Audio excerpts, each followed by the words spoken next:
కూటమి ప్రభుత్వం అధికారం చేపట్టి ఏడాది పూర్తి చేసుకున్న సందర్భంగా కడప జిల్లా జమ్మలమడుగులో వార్షిక వేడుకలు ఘనంగా జరిగాయి.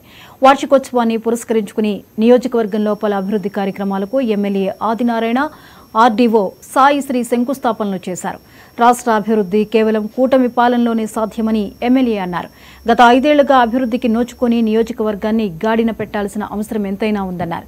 వచ్చే 5 ఏళ్లలో జమ్మలమడుగును అభివృద్ధి పదంలో పరుగులు పెట్టించే బాధ్యత తనదేనని ఎమ్మెల్యే ఆదినారాయణ పేర్కొన్నారు.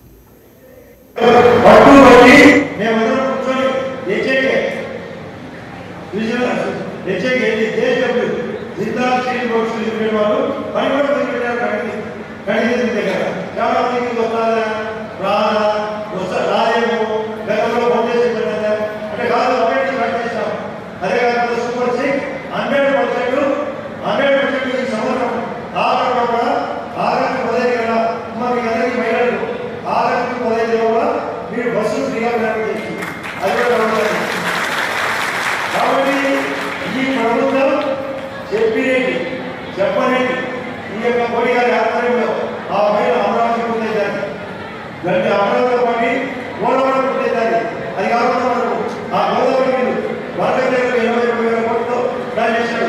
తెలంగాణ వాళ్ళ అర్జీకి పెట్టారు. మనకు కేంద్ర ప్రభుత్వం వదలుతుంది. ఆ గోదావరి నుంచి వరదకు, వరద నుంచి గడికోటకు, గడికోట నుంచి బయలువాడికి, బయలు నుంచి బెల్లనదికి, ఆ పైన బయలువాడడానికి నీళ్లు 100% సంవత్సరాలకు వచ్చి జీవితాన్ని గత ప్రభుత్వం చేయని ఎన్నో పనులను